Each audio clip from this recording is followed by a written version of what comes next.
Hello and welcome everybody to today's edition of The Big Show. We call it always The Big Show because I don't know, we don't have another name for the show. So The Big Show seems to work. And of course, some days we do it at 5, some days we do it at 5:30. Today we did it at 5:30 just because that seemed to be the way that it worked out for us. And of course, there's still lots of people wondering what's going on with the Steelers and whether or not the Steelers are going to actually have a quarterback when the season begins. Well, again, as we say all the time, they at least have Mason Rudolph. So no matter what happens, they've got one quarterback, but of course they need two. Mike Tomlin actually the other day wined and dined out in Columbus with Will Howard, a potential guy who is somebody that I think when you look at what happens with the draft, I mean, you know, if you remember a couple of years ago, he wined and dined with what's the kid, Malik Willis, and he wined and dined with Kenny Pickett and I think Matt Corral and all those guys. And of course, they only really had interest in Kenny Pickett. So I don't know that I read too much into the fact that he wined and dined some guys. Will Howard is not a guy who is actually a quarterback that you want to really talk about the Steelers drafting. I mean, that just doesn't even make sense, really. He's just not very good. So to me, I think when you look at really the big picture, it's almost now Aaron Rodgers or bust. You know, they're not going to trade up to get Cam Ward. They're not going to trade up to get Shedeur Sanders. I mean, if they get Jackson Dart or Jalen Milroe, does that really change the course of what they are and who they are and what they're trying to do? Probably not. It means to me a lot less that, honestly, if you look at the Steelers, they basically have no other option but to wait for Aaron Rodgers now. And that's especially true given the fact that Russell Wilson signed with the Giants. There's nobody left. Period. Nobody left. Can't get anybody else.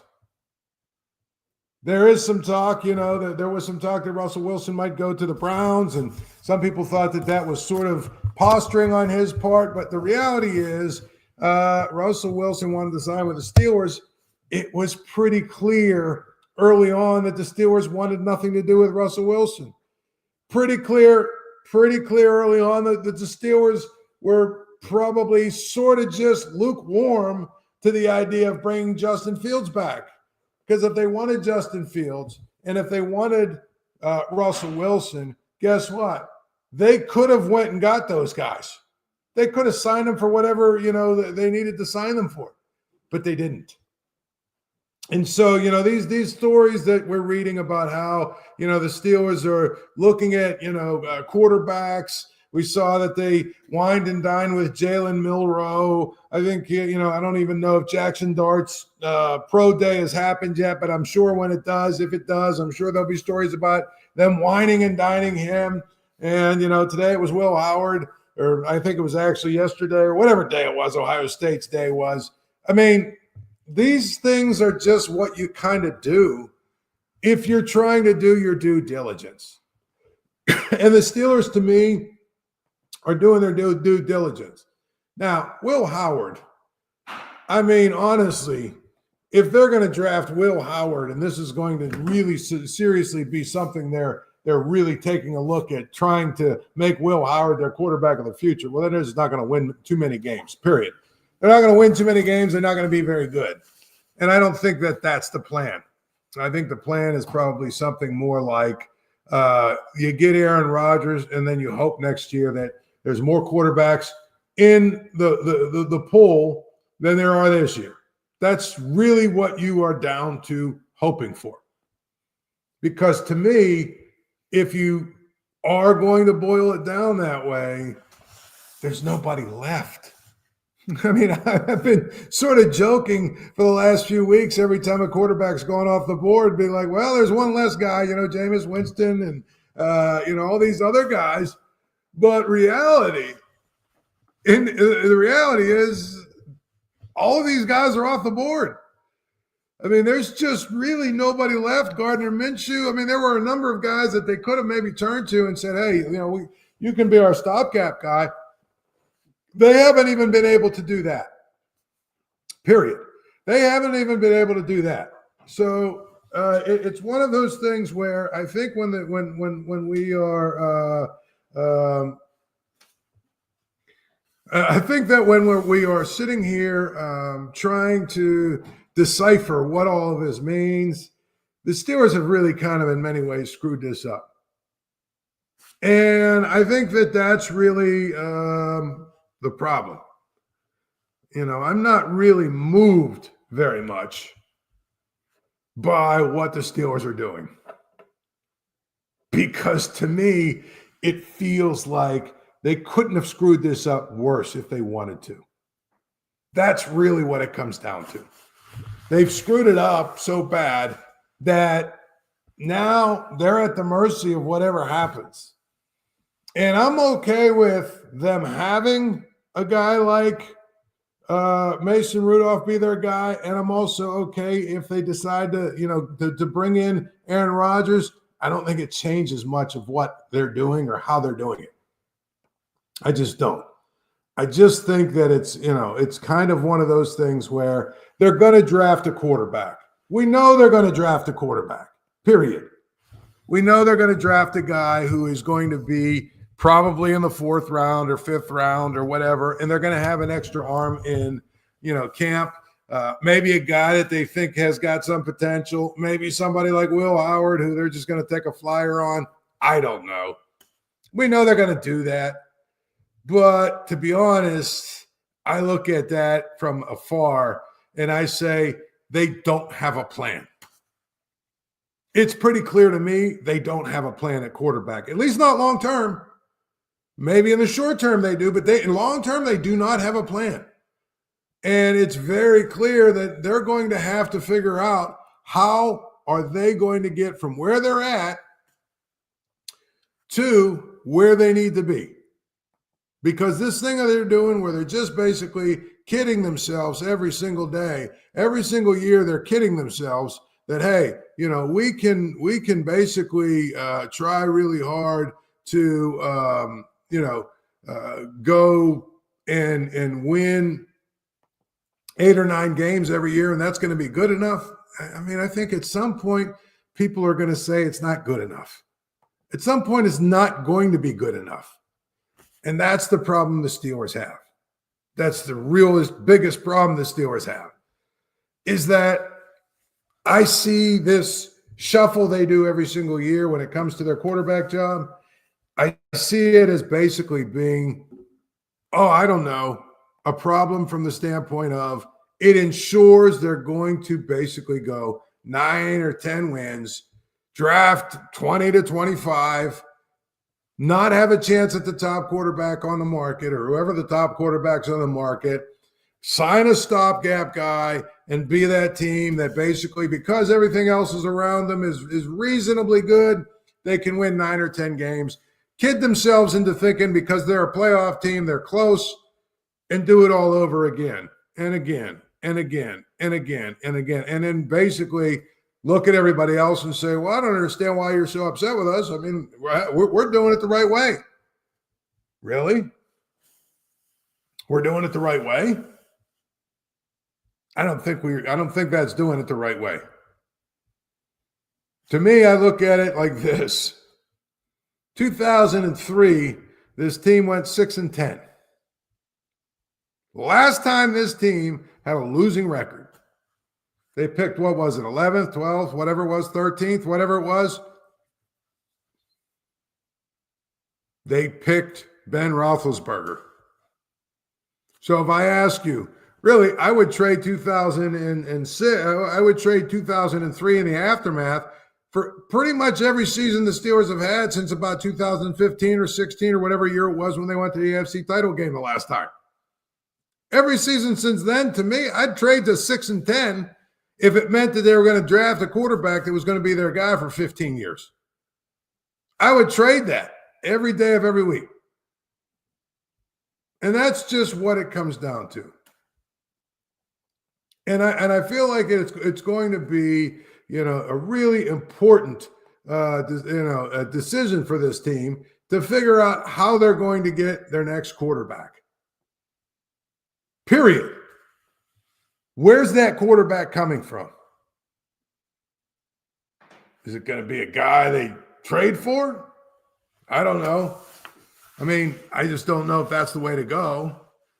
If you look at sort of the way that teams have gone, Tampa basically brought in Brady and he won a Super Bowl, but look at the guys who seem to win Super Bowls. I guess Matthew Stafford's another example of somebody they brought in that won a Super Bowl, but ideally you'd like to have your own guy in place. You'd like to have your own people in place, and you'd like to be able to win simply because, you were able to draft correctly and draft the right people. So, the Steelers can continue to delude themselves into thinking that basically they're in a good place simply because they can win 9 or 10 games every year, but you're spinning your wheels. You're never drafting high enough to get the quarterback you need. And that's the issue that they have. And so you end up every single year doing the same thing, which is this year we're dancing with Aaron Rodgers. Last year was Russell Wilson. The year before that, it was Mitch Trubisky. And you're basically just dancing every single year in the spring to find who's going to be the guy that's going to come in to give us enough to win, just enough to get to the playoffs so that we can draft in the 20s again. That's the problem the Steelers have. I know that there are people that wear this whole thing about, well, we haven't had a losing season in forever. It is a badge of honor. It's not a badge of honor. It's something that actually is probably a problem. Because you're sort of stuck in mediocrity. And people say, oh, would you rather have a losing season if it meant they're going to draft a quarterback? Yeah, I would. But they've got to figure out what they're going to be and how they're going to be it and how they're going to do the things necessary to get to a point where they are drafting or developing or figuring out what their long-term plan is for the quarterback position.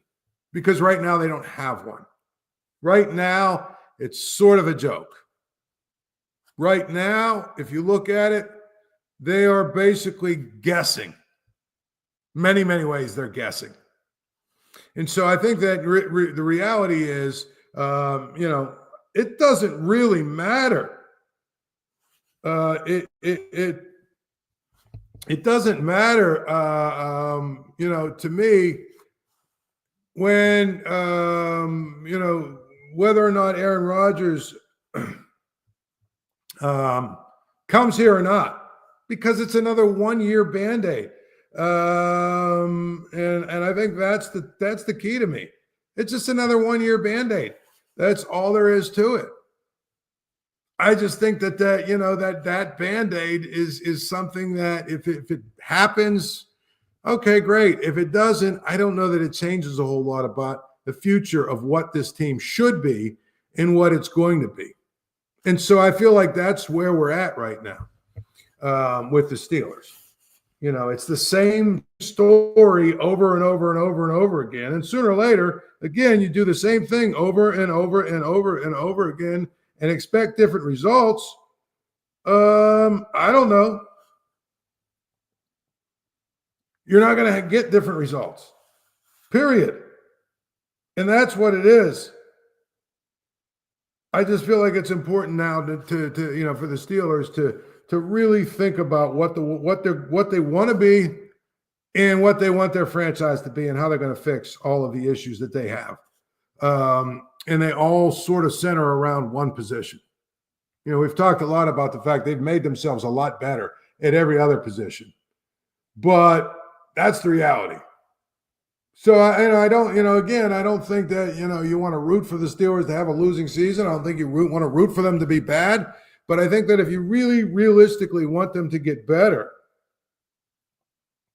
yes, that it's going to be important for the Steelers to just try and figure out what their long-term goal and plan is at quarterback. Everything else we're wasting a lot of times talking about. By the way, the game's always on at Archie's. Get down to Archie's on Carson Street. Archie's, home of 80-cent wings, Monday through Thursday. It's the home of the Paul Zeise grilled cheese sandwich. So get down to Archie's, enjoy a good meal, good time, and everything else. And when you get there, tell them I sent you. Switching gears to the Pirates. I don't understand, why there's always this disconnect between reality and what the Pirates report and what other people around the Pirates report. But depending on who you believe, let's go there. It's very, very, very important to remember that no matter what they're reporting right now about Jared Jones's injury, no matter what it is, and, the Pirates are saying no surgery. And, I guess Jared Jones' dad made some comments about, no surgery. I guess Jared Jones is getting a second opinion. I know Greg Brown said something that was a little bit more dire and all this other stuff. It's going to be 4 to 6 weeks before he can start throwing again, is what the timeline is. Which means probably 8 to 10 weeks before there's any chance he's back. This is how the Pirates, this is how we do things. And we know this. I'm not sure why we're, sort of talking about best case scenarios and all that other stuff. Because the reality is if he can't start throwing for 6 weeks, okay, now he starts his throwing, blah, blah, blah. Then they're going to have to put him on a little pitching program. Then he'll probably have to make 1 or 2 rehab starts to build his arm back up. By the time he's actually ready to take the mound for the Pirates, we're talking probably 10, 11 weeks minimum. And if you do the math on that, that's probably early June at the earliest. So that's a big chunk of the season. So the fact that there are, this thing we do now within the media, these guys that want to argue with each other about what their sources are saying and everything else, they're all saying the same things, just differently. It's going to be a problem, period. No matter what you do or say or look at, it's going to be a problem. And so to me, when I look at it that way, I think, honestly, that you have to really understand that if Carmen Mlodzinski is in your rotation for more than about 5 or 6 starts, it's probably not a good thing. And I think there's no chance it's going to be less than that. What if it's 8 or 9 starts?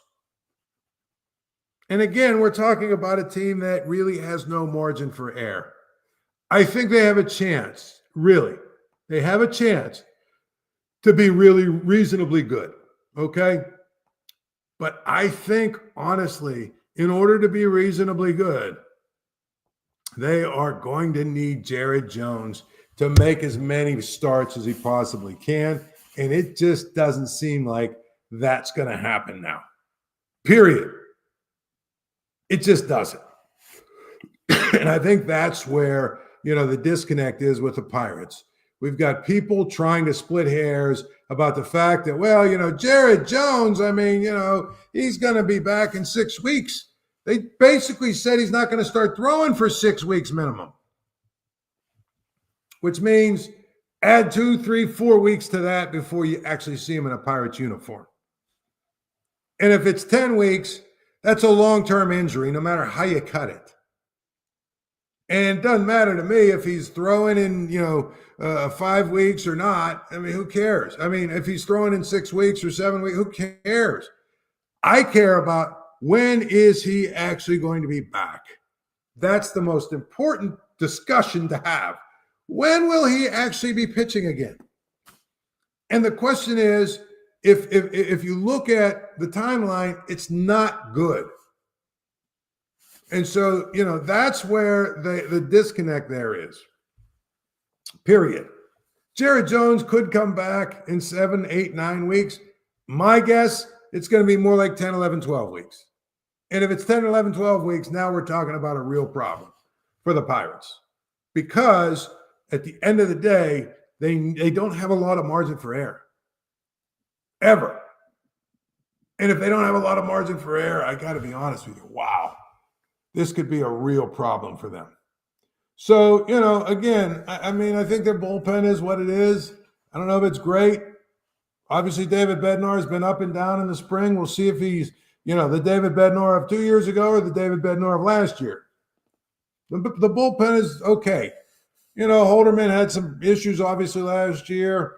But Stratton had some issues at times. Santana had some issues at times. But all of them also were good at times as well. See what happens. But if you ask me, when you look at their rotation and see Andrew Heaney, Bailey Falter, and Carmen Majinski is 3, 4, 5, that's not good. Bailey Falter, is what he is. Don't think he's great. If he's your 4th or 5th starter, you can live with it. I mean, really, to be honest, Mitch Keller is better as your 3, and the other 2 guys are better as, well, these are guys that are depth for when someone really gets hurt. So I'm just looking at this rotation, and if you have Skeens, Jones, and Keller at the top with Falter as a 4th, you can live with whatever your 5th guy is, but that's not the case. I just think that that's going to be a big issue. The other issue to me, the first base seems like a total circus right now. You've had the entire spring where you knew Horowitz was hurt. You've had the entire spring to figure out first base, and I think yesterday was the first day they used Endy Rodriguez at first base. They've had other guys at first base. I mean, what are we doing here? They're going to do this by committee thing until Horowitz comes back. I mean, what are we talking about here? You had the whole spring to figure this out. I don't understand why it took so long to figure it out if you knew for a fact the guy was hurt. It's just a joke. I'm going to be optimistic like I am every year, but I got to be honest with you. I look at what the Pirates are doing and I say, basically, this is just not working well. Switching gears, last one I got for you today. Sweet 16 starts tomorrow. People are all jammed up because the Sweet 16 is all Power 4 teams.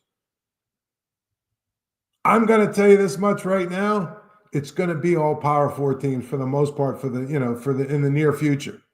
And when I say Power 4 teams, I still include the Big East. If Connecticut would have made it, I mean, that's not Cinderella. Villanova, that's not Cinderella. I mean, these are all teams that actually have a lot of money. Gonzaga, not Cinderella. You know what I mean? These teams all have money. And if you have money and money to compete, you're not a mid-major. Gonzaga's got a payroll, and they've got a big NIL, and they're able to go out and recruit on a national level. They charter flights. They do all the things at the Power 5. They are a Power 5 team that just happens to be not in a Power 5. The Big East teams have one of the best revenue-sharing plans in the country. The Big East is a big-time basketball conference. But the days, I think, of MAC teams and Colonial teams and all these other teams from all these other ancillary leagues being able to compete, I think they're coming to an end. I do. Because I don't think for 1 second that those teams understand their edge used to be that they got all the older guys. They got all the older guys to stay around for 4 or 5 years. So they were playing in the tournament, right? They had third, fourth, and fifth year guys playing against 18, 19-year-olds against Power 5, 18 and 19-year-olds, and that was their edge. Well, guess what? Those third, fourth, and fifth year guys now, if they're any good at all, they go to the portal and they go up and they get paid by these bigger schools. So now the bigger schools not only have the best freshmen and the best young guys, but they also have the best old guys. That's what is going to make it really difficult, I think, at least, for all of these other teams to compete. Not saying it won't ever happen. Not saying we won't occasionally still have the team that makes a magical run, but it's going to be, I think, a situation where you have less upsets, less of these teams getting through, less of these conferences really getting to experience, okay, we've had a team that goes all the way to the Elite Eight and all that other stuff. I think it's going to be more and more difficult because upsets are really difficult to come by when the best teams with the most money have the best young guys and they have the best old guys. Think about that. That's the biggest issue. And that's why a team like St. Francis, a school like St. Francis, they're smart with what they did. They basically said, we cannot compete. We cannot compete. Financially, we can't compete financially, therefore we can't compete on the court. It makes no sense for us to dump all of this money into scholarships and into, trying to compete at the highest level in Division I. It makes no sense for us as a school. So what we're going to do is we're going to go out and drop down to Division III. And people will say to you, oh, well, there was a lot of athletes. A big part of that community, that student body was athletes, and now you're going to lose some of those guys. Yeah, but what you're going to lose also are scholarships. So now you've got Division III athletics, right? So if you have 15 kids on your basketball team, guess what? They're all paying tuition. You're trading free athletes for athletes that are paying. Even if you lose 30 guys or 30 total athletes, guess what? So you had 110 to start, now you have 80. The 80 you're paying as opposed to 110 that you had to pay for. It's math. But more importantly, it's because they cannot compete. So at any rate, tomorrow, hopefully, something is going to break here with this Aaron Rodgers story. It has to, doesn't it? It can't be just let's go on forever, especially now that the Giants aren't an option. At the end of the day, if Aaron Rodgers he's got to decide if do you want to play or you don't want to play. And now, if I'm the Steelers, I can put the screws to him a little bit. Do you want to play or not? Because there's not anywhere else for him to go. I suppose the Browns or one of these other teams could jump in and try and get him, but I just don't see that happening. So to me, he better figure out what he wants to do and how he wants to do it. Tomorrow we'll do it again. Thanks for joining. We'll do it again tomorrow. Have a good day.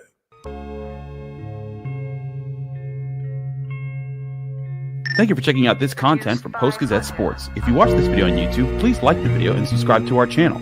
For all of the sports coverage the Post-Gazette has to offer, visit post-gazette.com.